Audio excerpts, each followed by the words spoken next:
Bonjour et bienvenue les amis sur cette nouvelle vidéo de GR Motors. Donc aujourd'hui on va vous faire voir un petit peu comment ça se passe quand on fait de la carrosserie, plus précisément de la tôlerie et du redressage. Donc on va voir ça avec Anthony, le tôlier formeur. Vous l'aviez vu rapidement dans une dernière web d'atelier où il était sur sa roue anglaise en train de former une tôle. Et bien là aujourd'hui on va voir un petit peu plus en détail avec lui les différents procédés de mise en réparation et de redressage en tôlerie. Et bien de ce pas, on y va. Là donc en fait tu viens de passer le papier à poncer et tu as commencé à redresser un petit peu. Et du coup là les marques que l'on voit là c'est dû à une ancienne réparation ça? Ouais, ça c'est des traces de reloc ou de meule dans une ancienne réparation. Ouais. Alors du coup ça a marqué l'acier, c'est dommage. Mais bon c'est pas très contraignant pour la suite. Mais bon, il y avait déjà eu un jeton à l'époque. Il avait déjà été redressé mais on va dire rapidement. Et ils ont dû mettre un coup de meule ou un coup de reloc rapide pour voir où était la déformation. Quoi. Et du coup, ça a marqué l'acier. Ça a marqué l'acier. Bon, c'est pas très grave, mais en soi, mais bon, c'est pas joli. C'est pas ce qui doit être fait en fait dans. Bah, si on veut faire dans les règles de l'art, oui. On fait pas comme ça. On évite. Donc là du coup, ouais, là le fait de passer ton papier à poncer avec une cale, bah, ça révèle en fait tous les défauts. Qu'on peut retrouver. Et du coup, c'est ce qu'on avait vu avec Romain, c'est que le fait de décaper la tôle à blanc, et ben, ça nous révèle tous ces problèmes-là qui étaient complètement cachés par les couches de mastic et d'après garnissant et de tout ce qu'on veut. Là, ce qu'on voit, en fait, c'est des traces de meule, en fait. Ça, ils ont marqué la tôle en la meulant, en fait, tout simplement. C'est pas très grave. Mais ça a creusé la tôle et on a consommé de la matière. Moins de matière, quoi. Voilà, on a détérioré l'épaisseur de la tôle, en fait. Inutilement. Alors okay. Après, c'est des vieilles tôles, donc elles sont assez épaisses et elles se travaillent plutôt bien. Mais bon, il faut faire attention quand même parce qu'un intervenant, deux intervenants, au bout d'un moment, on enlève de la matière et c'est pas le but. Parce que si nous, on refait la même chose et que dans 10 ans, le véhicule revient, il faut retravailler à cet endroit-là, il y a un défaut, du coup, il y aura encore moins de matière. Oui, parce qu'en fait, on aura recreusé encore une fois la tôle, parce qu'ils ont creusé la tôle une première fois avec la meule. Là, si tu refais pareil, tu repasses derrière, tu remets la meule, donc tu la recreuses. Donc bah, en fait on affaiblit la tôle, c'est pas le procédé, c'est pas ça en fait. Il faut garder l'épaisseur d'origine, on enlève forcément un petit peu mais le moins possible quoi.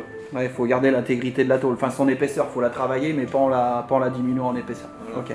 Donc avec le bleu, on va bien se rendre compte des déformations. Donc, tu vois, ça peut même ressortir les traces que je te parlais tout à l'heure. Donc là tu vois quand il y a du bleu, c'est que là il y a un léger trou.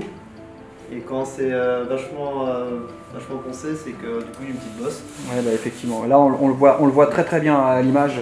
Effectivement, on se rend tout à fait compte là des trous et des bosses. Hein. Ça fait bien mettre en évidence les défauts sur la tôle. Bon là, le redressage est correct. Hein. On pourrait éventuellement mettre un mastic et continuer là-dessus. Hein. Bon là, on va pousser un peu le truc pour vraiment avoir un truc parfait, on va dire. Ouais, tu vas aller chercher le maximum que tu peux sur la tôle. Voilà. C'est accessible, donc on en profite. Le redressage, c'est la base.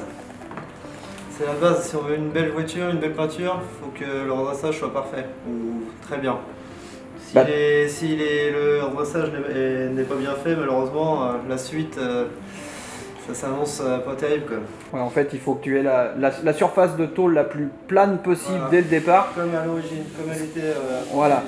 Ce qui va te permettre de mettre un minimum de mastic et d'épaisseur et donc éviter tous les problèmes de détourage et puis que la matière s'enterre via l'épaisseur.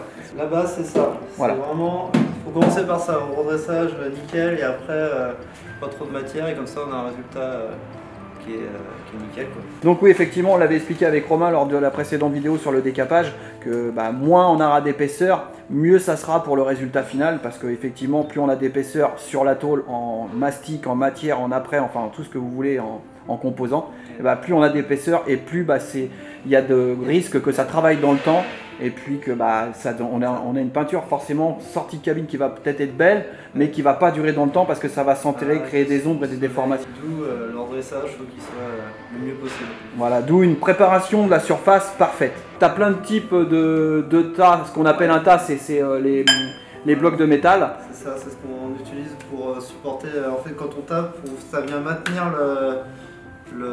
la tôle, en fait ça sert de contre-coup comme nous on dit en mécanique. Et aussi pour le repousser comme je disais tout à l'heure avec le maillet, pour forcer dessus. Bon après il faut plein de Plein de formes différentes. Parce Ouais. que du coup, tout n'est pas de la même forme. Il y en a des plus bombés, des moins bombés, des plats. Voilà, il y a vraiment toutes les formes. Tu as vu comment je procède là? Je force avec mon tas. Donc, tu vois, il est vachement bombé. Je me mets sur l'endroit qui est enfoncé. Oui. Je pousse assez fort. Et je tape avec le maillet, mon maillet parce que c'est du bois donc ça marque pas. Et du coup, vu que je force sur le tas, quand je viens effleurer la tôle, Ça ressort le creux que tu as dans la tôle. Voilà. Sans faire de marque ni de déformation. Ouais. Voilà. Alors attention parce que du coup, quand la tôle est pas mal enfoncée, ça a tendance à allonger la tôle quand on la ressort. Donc après, c'est des techniques d'endressage pour éviter de trop allonger, machin. On arrive toujours à trouver une solution. Donc là, ce que tu utilises, là, ton outil, c'est pour finaliser le redressage? Ouais, c'est pour planer en fait. Du coup, parce qu'en dressant, ça fait toujours des petites bases, des petites ondulations. D'accord. Et du coup, on utilise, bon là c'est une batte à manche comme ça, là, mais il y a plusieurs outils. Et c'est vraiment pour rendre la tôle vraiment plate. Quoi. Mais qu'est-ce que tu as d'autre comme outils et pourquoi tu les utilises pas dans ce cas-là en fait? Alors souvent les gens utilisent ces battes-là, ces battes à planer classiques. Donc ça fait le job aussi, hein, mais le problème c'est qu'ils ont des angles assez saillants là. Et ça a tendance à marquer, la tôle. Et en plus la surface est beaucoup plus importante sur celle-ci. Moi je suis plus à l'aise avec ça. On a ce genre d'outils aussi. Là. Donc marteau, tête ronde avec une panne bombée, ça c'est pour accéder à des endroits où... Aller chercher des angles par exemple? D'accord. Bon, on en a plein des marteaux, on en a une bonne vingtaine. Comme je disais tout à l'heure, quand on dresse, on a tendance à allonger la tôle. D'accord. Forcément on l'écrase et du coup elle s'étire. Et ces battes là, logiquement elles sont faites pour justement faire l'effet inverse. C'est-à-dire restreindre la tôle, la resserrer. Alors c'est léger, hein, mais par contre le problème de ces battes là c'est qu'elles marquent, comme je disais tout à l'heure, elles marquent un peu l'acier. Bon c'est pas très gênant mais bon c'est pas très joli après.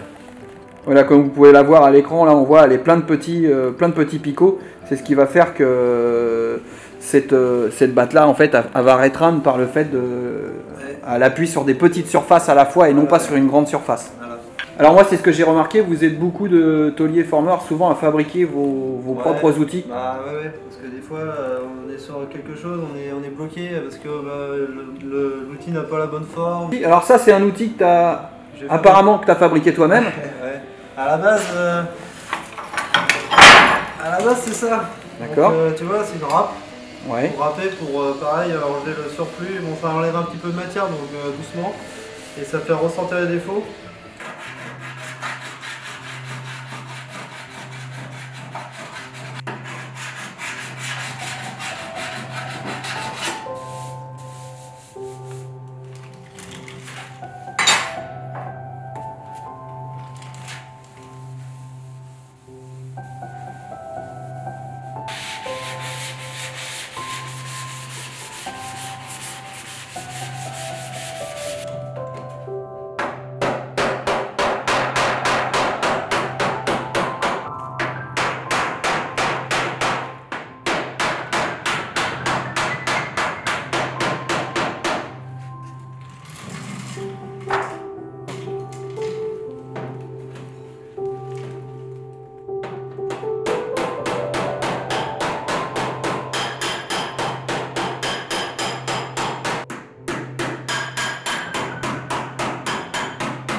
Donc là tu viens de finir ton dressage. Ouais. Donc là tu as passé ton coup de papier pour la finition. Ouais. Donc là c'est pas mal. On va remettre du bleu, reponcer pour revoir les petits défauts, mais je viens de le faire. Il reste des petites imperfections, mais c'est vraiment léger. Et puis là honnêtement moi visuellement, même à la caméra, là on voit bien la différence par rapport à tout à l'heure. Hein. On voit plus que tout à l'heure quand tu avais posé le bleu, on voyait bien tous les petits impacts. Et là, bah, on voit quasiment plus rien. Ouais, donc là, il n'y aura vraiment pas beaucoup d'épaisseur de mastic, voire peut-être quasiment pas. Donc c'est nickel, c'est ce qu'on veut. C'est ce qu'on veut, voilà, c'est ce qu'on disait tout à l'heure. Donc un parfait dressage de tôlerie, ce qui va faire que la préparation derrière va aller beaucoup plus vite et la finition sera d'autant plus parfaite. Super boulot Anthony, merci. Eh bien écoutez les amis, nous arrivons à la fin de cette première vidéo sur la tôlerie. Donc comme vous avez pu le voir avec Anthony, il vous a expliqué les différents procédés qu'il faut employer pour redresser une tôle comme il se doit dans les règles de l'art. Donc on va faire certainement d'autres vidéos sur ce qui est la tôlerie mais un petit peu plus pointue, c'est-à-dire la tôlerie formage et avec le remplacement d'éléments sur cette même voiture, sur l'Alfa Romeo. Et bien écoutez, si cette vidéo et ce format de vidéo vous a plu, alors n'hésitez pas à commenter. Et comme d'habitude, un petit pouce bleu ça fera plaisir. Et surtout comme d'habitude, partagez, commentez, abonnez-vous. À bientôt. Ça risque de rayer à des endroits où j'arrive plus à parler. Ouais, ça en fait c'est que tu vas prendre une trop Coup de ponçage pour ah putain. le capage de cette Alfa Romeo. Romeo. L'Alfa Romeo, la repart là. Donc une Alfa Romeo. Alors celle-là je l'avais pas encore faite. Un druide. Ah, ils font des rues. Qu'est-ce qu'ils font?